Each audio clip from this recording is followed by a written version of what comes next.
Hi, I'm Andrew from Creative Guitar Studio. It's March 19th, 2010, and I'm just going to have time for one quick question today because I have a very tight schedule I'm on. I have to do a session this afternoon, so I just have to go and get ready for that. So I'm going to take the first email for my email client here.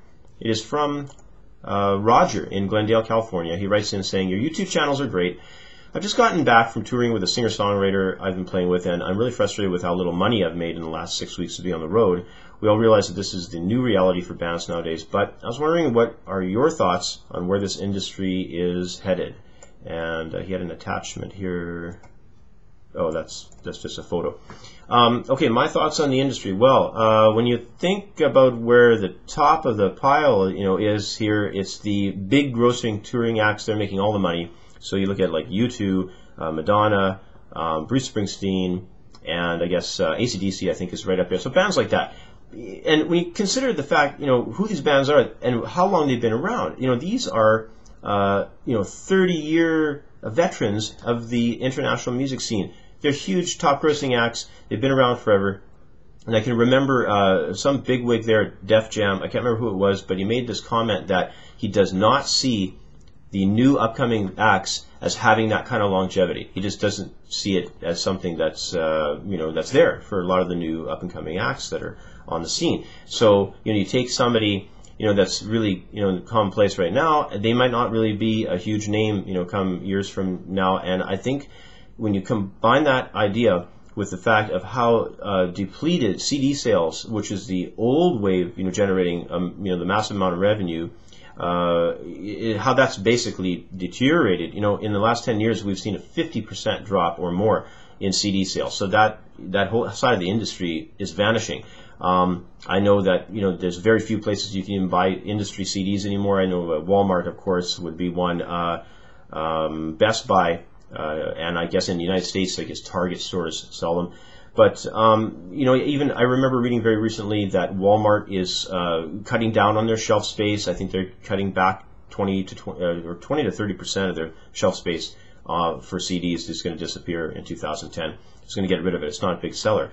So with all this dropping out of the picture, a lot of the artists that are putting a lot of money into their recordings now, they're not going to see that back. And I remember a lot of big disappointments at the end of 2009. A couple stand out for me. One for sure was the Mariah Carey disappointment there. Her last CD, I think it was called Emancipation of Mimi or something. That sold something like 5 million copies, and then the next CD, I don't even know if it sold, the one that she put out in 2009, I don't even know if it sold 500,000 copies.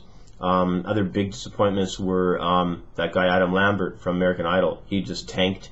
I don't even know if his CD made it to the top 50. I think he stalled out somewhere, in the top 100. And Shakira, I read an article about her in Rolling Stone magazine.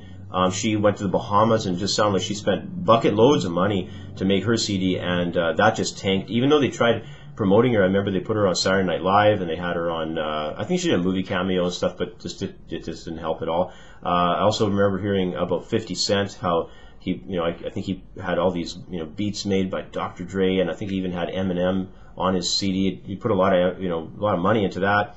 That tanked. I think in the first month he didn't even sell 250,000 copies. It just went nowhere. So a lot of artists, starting to, see not only the decline, in their sales, when they're putting out these, big elaborate production CDs, but their market share is dwindling. That people aren't as interested. It seems like the mainstay older bands are the only ones kind of hanging on to the ropes still. Who is really buying CDs nowadays? I remember seeing a statistic on that about how it's just older people buying CDs, and the biggest time of year that the CD sales tend to have a spike is at Christmas. So, the CD thing is really going to disappear eventually. And what we have now is digital downloads, of course, with iTunes being the big player. But iTunes just purchased a company, I think they're called Layla, if I'm not mistaken. I could be wrong on that. But they spent close to $100 million buying this streaming music company.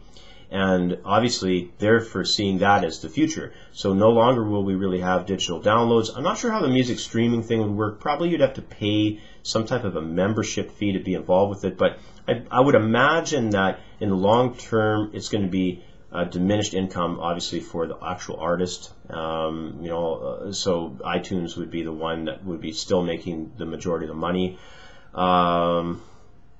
And what's left really is just touring. Like, Rodger was saying, he just got back from that, singer-songwriter tour that he was out. I think he said he was out for like 6 weeks or something. I mean, so he's not even really making a lot of money. But, let's not even look for a second at the indie band scene. Let's look at the big touring act scene.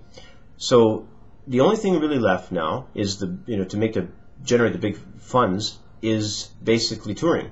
But I guess most of you have already heard that there's been this huge merger between the two major ticket companies. So Live Nation and Ticketmaster have been approved for a massive merger to make this massive monolithic company of ticket sales now. So with this merger, now that might be great for them, but I don't know, how it's not going to be good for the artists. It can't be, because now there's like a complete monopoly over everything. So the new Ticketmaster / Live Nation, Goliath company out there is just going to be able to say to the artist, well, here's what we're going to pay you, and there'll be no negotiating really, because how do you negotiate when there's only one, player on the scene? There's nobody to go against anymore.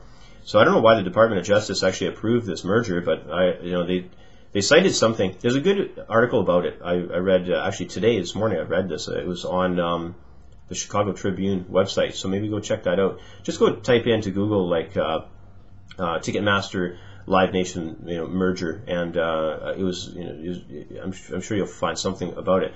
But yeah, so I mean, this all this coupled with the fact that there's a recession, and I think last year probably Ticketmaster and Live Nation, we're looking at it all thinking, well, we're seeing, a decline in ticket sales. So I think ticket sales dropped in 2009 by something like 2%. And it's just from over touring.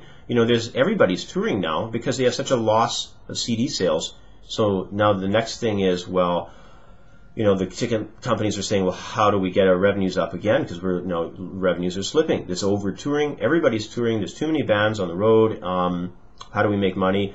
Well, it was, I guess, a great move for them in their mind to merge everything. Now there's one company. They no longer have to negotiate. So they can tell, let's say that AC/DC is coming to town and the tickets are going to be, let's say for lack of anything else, as far as a number, we'll just choose $100. So let's say tickets are $100. AC/DC is coming to town. They can tell AC/DC, well, we'll give you $8, or $10, and if you don't like it, stay home. We'll just pick another band and they'll be on tour, and you guys can sit at home and do nothing. So this is sort of where we're headed. It's not great. I don't know really how artists are going to make decent revenues. I'm thinking it's just you're gonna have to get really creative and get really inventive with how you market yourself, and there's going to have to be, I guess, changes and maybe a lot of independence from even some of the bigger artists in the future. So aside from, I guess, Rodger, in answering your question of giving you this big overview of just things that I happen to know and I've read, because I follow this stuff, I guess aside from that, I don't really know what else to tell you. It's really going to be a different scene, I think, in the years ahead. And only the really creative and really innovative will probably survive it to any decent degree. So anyway, there you go. That's my 2 cents worth. I'll be blogging again next week. Thanks for joining me, and thanks for all the subscribers. I noticed I already hit over 500 subscribers on this new channel. I appreciate everybody, and I'll be blogging again next week. Like I said, we'll catch up with you then. Take care.